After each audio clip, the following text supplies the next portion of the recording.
Hello friends, வணக்கம் and welcome back to our channel டாடா ஸ்வீ. இன்னைக்கு இந்த காணொலியில என்ன பார்க்க போறோம்னா, பொங்கல் செய்ய போறோம். பொங்கலுக்கு தேவையான பொருட்கள் என்னென்னு நான் இப்ப சொல்றேன். முந்திரி தேவையான அளவு எடுத்துங்க, சீரகம் எடுத்துங்க 1/2 ஸ்பூனு, மிளகு எடுத்துங்க 2 ஸ்பூனு. நான் வந்து கறிவேப்பிலை அதிகமா சாப்பிடுவேன், அதனால 5 இனுக்கு கறிவேப்பிலை வச்சிருக்கேன். ஆனா 2 இனுக்கு போதும். அது தவிர வந்து பாத்தீங்கன்னா பச்சரிசி இருக்கு, பச்சரிசி 1 டம்ளரும், பாசி பருப்பு வந்து 1/2 டம்ளரும் எடுத்துக்கிறேன். நம்ம வந்து இப்ப குக்கர் வச்சு இதில் நம்ம பாசி பருப்பு போட்டு வதக்க போகிறோம். அப்படி வதக்கிட்டு நம்ம பொங்கல் செய்ய சொல்ல அருமையான ஒரு ஃப்ளேவரில் நம்மளுக்கு டேஸ்ட் வரும். ஸோ அதுக்காக இந்த மாதிரி பண்ணுறோம். 1 டம்ளர் பச்சரிசி எடுத்துக்கலாம். 4-5 முறை நம்ம அலசி வச்சாச்சு பச்சரிசியை. இப்போ இந்த பாசி பருப்பை வந்து நம்ம வறுத்துக்கலாம். வறுக்க சொல்ல வந்து பார்த்தீங்கன்னா நம்மளுக்கு சூப்பராக ஒரு மணம் வரும். மணம் வந்துச்சுன்னா நம்ம வந்து பச்சரிசியாக கூட கலந்து இதை தண்ணியில் போட்டு அலசிக்கலாம். நல்லா வறுபட்டுச்சு. பச்சரிசியாக கூட இதை ஆட் பண்ணிக்கலாம்.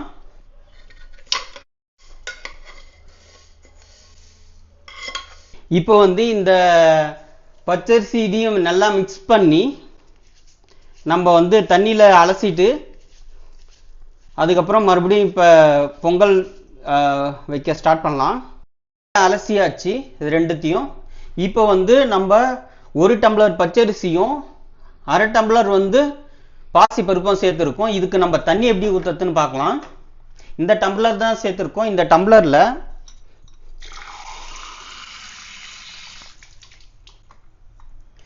3 டம்ளர் வந்து நம்ம தண்ணி சேர்த்துக்கலாம்.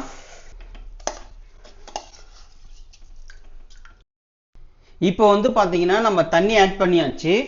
கொஞ்சமாக மஞ்சள் தூள் ஆட் பண்ணிக்கலாம். மஞ்சள் தூள் போட்டிங்கன்னா ஒரு நல்ல சூப்பரான ஒரு இதுவில் நம்மளுக்கு ஃப்ளேவரில் வந்து கிடைக்கும்.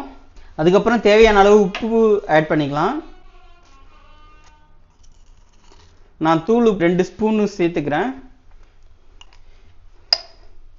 தேவையான அளவு உப்பு சேர்த்துச்சு. பொங்கல் வந்து நம்ம நல்லா பண்ணியாச்சு, நல்லா வெந்திருக்கு. இப்போ வந்து பொங்கலை நம்ம தாளிக்கணும். தாளிப்பு ரெடி பண்ணுறது தாங்க பொங்கல் செய்யறதுலே ரொம்ப ஸ்பெஷலான விஷயம். அது எப்படின்றத நான் உங்களுக்கு காமிக்கிறேன். கடாய் காஞ்சிடுச்சு. இப்போ நம்ம தேவையான அளவுக்கு எண்ணெய் ஊற்றிக்கலாம். நான் கொஞ்சம் எண்ணெய் அதிகமாக தான் விட்டு இருக்கேன். பொங்கலுக்கு அப்படி விட்டால் தான் நல்லாயிருக்கும். அதுக்கப்புறம் நெய் ஆட் பண்ணிக்கலாம். இது வந்து நல்லா உருகுன உடனே நம்ம பெருங்காய்த்தூள் கொஞ்சம் ஆட் பண்ணிக்கலாம். இப்போ வந்து பெருங்காய்த்தூள் ஆட் பண்ணிக்கலாம் கொஞ்சம்.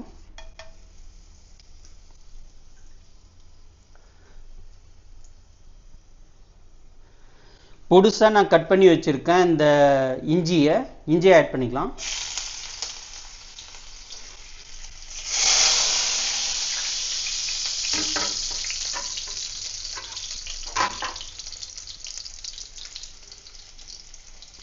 இப்போ வந்து சோம்பு ஆட் பண்ணிக்கலாம்.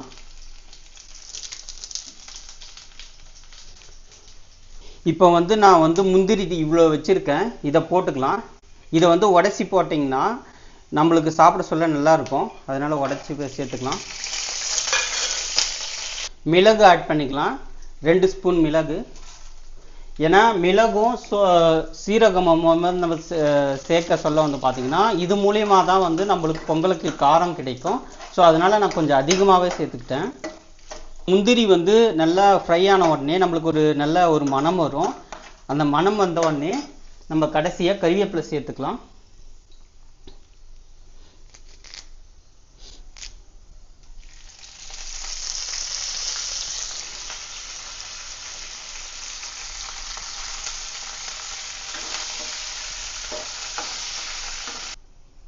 இப்போ வந்து நம்ம தாளிச்சு விட்டுடலாம்.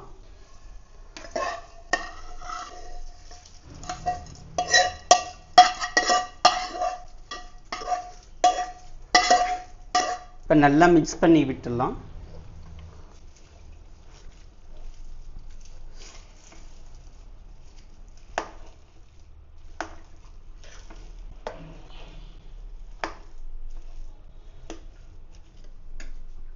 ஹலோ ஃப்ரெண்ட்ஸ், நம்ம வந்து ஒரு வழியாக பொங்கல் செஞ்சு முடிச்சிட்டோம்.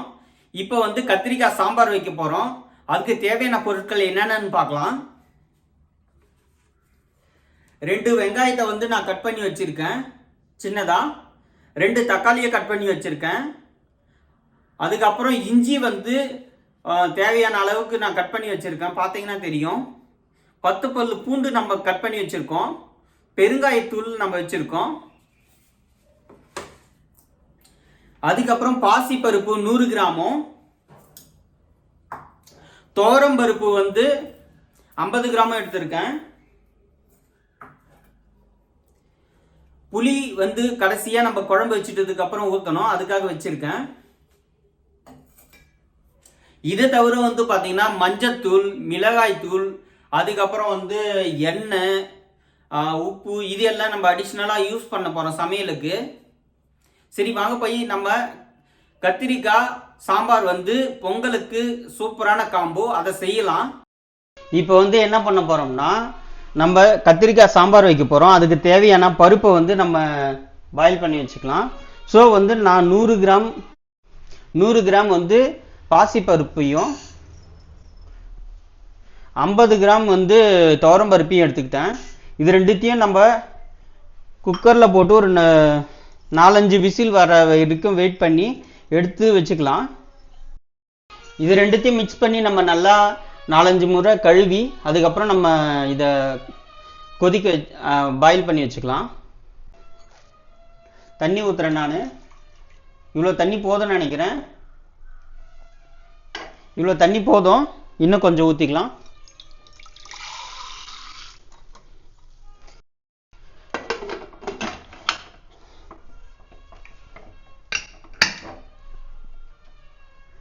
ஒரு 4 விசில் விட்டு இதை எடுத்துடலாம்.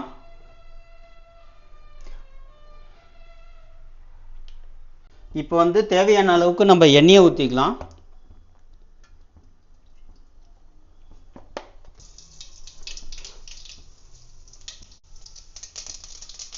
தேவையான அளவு கடுகு போட்டாச்சு.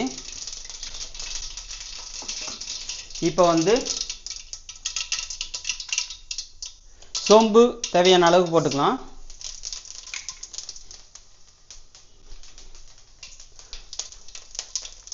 பெருங்காயம் தேவையான அளவுக்கு போட்டுக்கலாம்.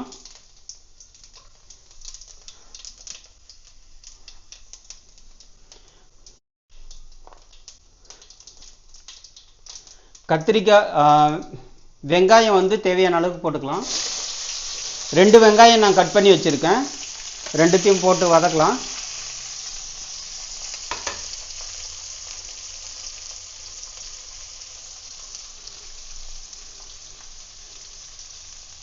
இப்போ வந்து தேவையான அளவுக்கு கறிவேப்பிலை போட்டுக்கலாம்.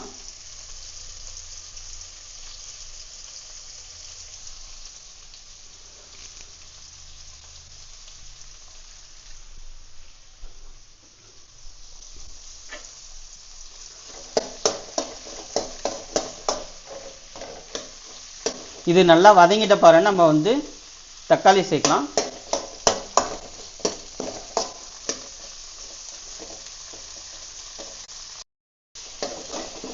வெங்காயம் நல்லா வதங்கின பாரு, நம்ம தக்காளி சேர்க்க போகிறோம்.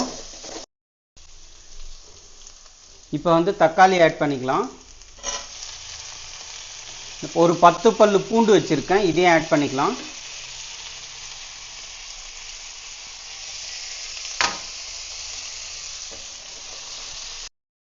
நம்ம இன்னும் கொஞ்சம் ஆயில் விட்டுக்கிட்டோம். ஸோ இது நல்லா வதங்கட்டும். வதங்கினதுக்கப்புறம் நம்ம கத்திரிக்காய் சேர்க்கலாம்.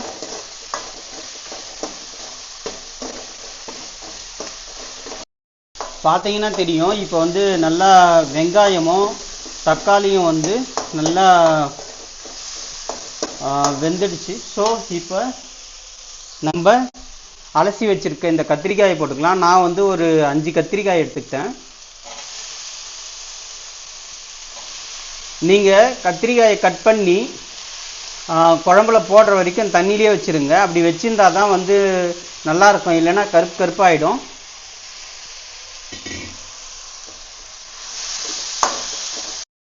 இப்போ வந்து கொஞ்சமாக நம்ம வந்து மஞ்சத்தூள் சேர்த்துக்கலாம்.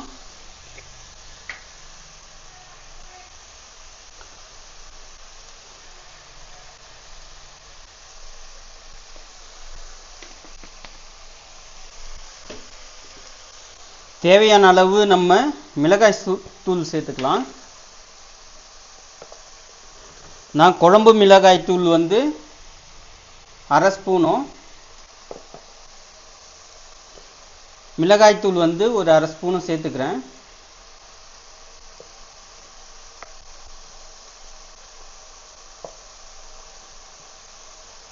சாம்பார் பொடி கொஞ்சம் சேர்த்துக்கலாம்.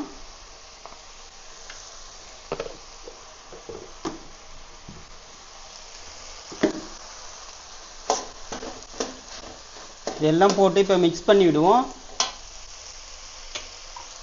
உப்பு வந்து தேவையான அளவு போட்டுக்கலாம்.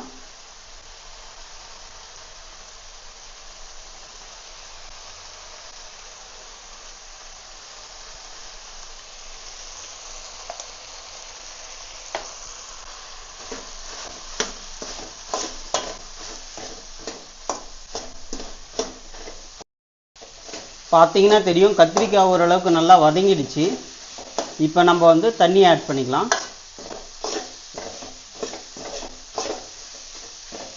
ஓகேங்களா, தண்ணி ஆட் பண்ணி கொதிக்க வைக்கலாம்.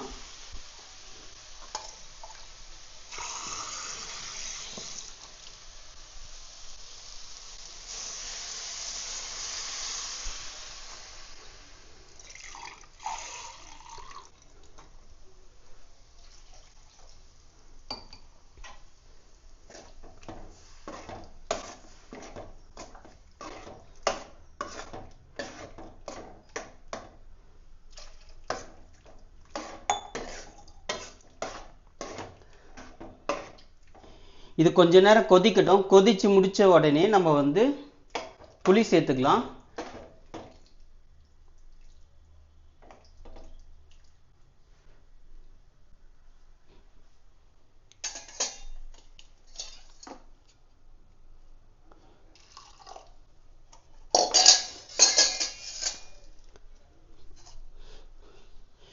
நம்ம வந்து பாசிப்பருப்பியும் துவரம்பருப்பியும் வந்து பாயில் பண்ணி வச்சுருக்கோம். இதை மசிச்சு வச்சுக்கலாம். இந்த புளி ஊற்றி கொஞ்ச நேரம் கொதிச்சதுக்கப்புறம் இதை மிக்ஸ் பண்ணலாம். குழம்பு வந்து பார்த்திங்கன்னா நல்லா கொதிச்சிச்சு. இப்போ நம்ம அது கூட புளியை சேர்த்து கொதிக்க வைக்கலாம்.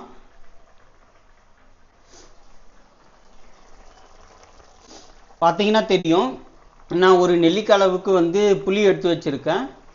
இதை வந்து கரைச்சி ஊற்றுவோம். இப்போ புளியை ஆட் பண்ணிக்கலாம். கரைச்சி வச்சாச்சு.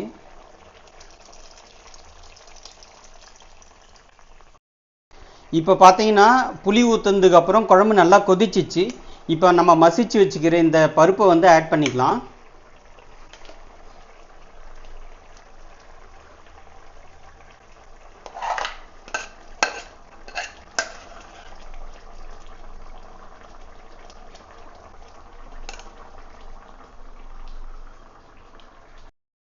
இப்போ நல்லா கலந்து விட்டுருவோம்.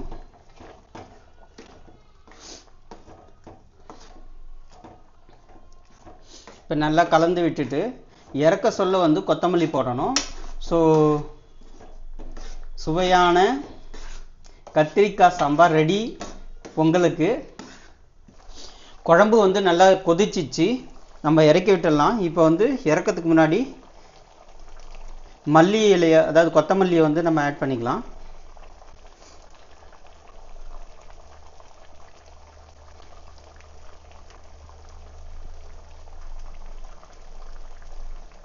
ஆட் பண்ணியாச்சு. ஸ்டவ் ஆஃப் பண்ணிடலாம். ஹலோ ஃப்ரெண்ட்ஸ், ஒரு வழியாக நம்ம வந்து பொங்கலையும் கத்திரிக்காய் சாம்பாரும் ரெடி பண்ணிட்டோம். சூப்பராக வந்திருக்கு. இப்போ வாங்க சாப்பிட்டு பார்த்துட்டு எப்படி இருக்குன்னு சொல்கிறேன். பாருங்கள் எப்படி இருக்கு.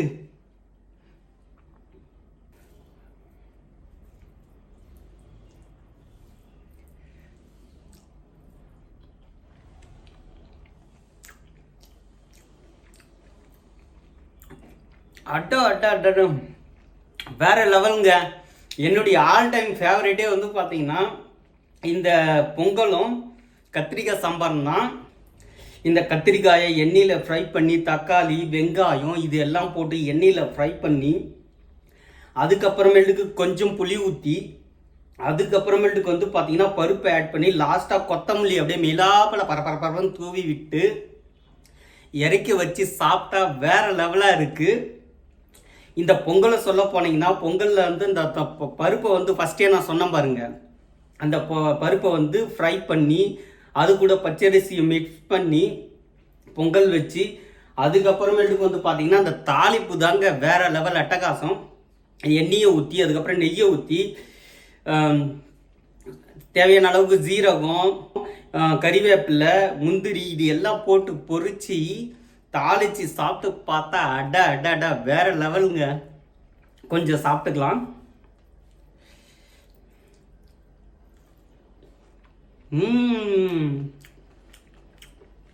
சூப்பராக இருக்கு. நிச்சயம் நீங்கள் வந்து செஞ்சு சாப்பிட்டு பாருங்கள். பொங்கல் இந்த மாதிரி செஞ்சு கொடுத்தீங்கன்னா பொங்கல் சாப்பிடாதவங்களும் சாப்பிடுவாங்க. நிச்சயம் நீங்கள் பொங்கல் செஞ்சீங்கன்னா நம்ம வீடியோ ரெஃபர் பண்ணி பாருங்கள். இன்னும் நம்ம சேனல் சப்ஸ்கிரைப் பண்ணால் சப்ஸ்கிரைப் பண்ணுங்கள். இந்த வீடியோ பிடிச்சிருந்தா ஒரு லைக் ஒன்று பண்ணுங்கள். உங்கள் ஃப்ரெண்ட்ஸ் அண்ட் ரிலேட்டிவ் ஷேர் பண்ணி பார்க்க சொல்லுங்கள். தேங்க்ஸ் ஃபார் வாட்சிங். Take care.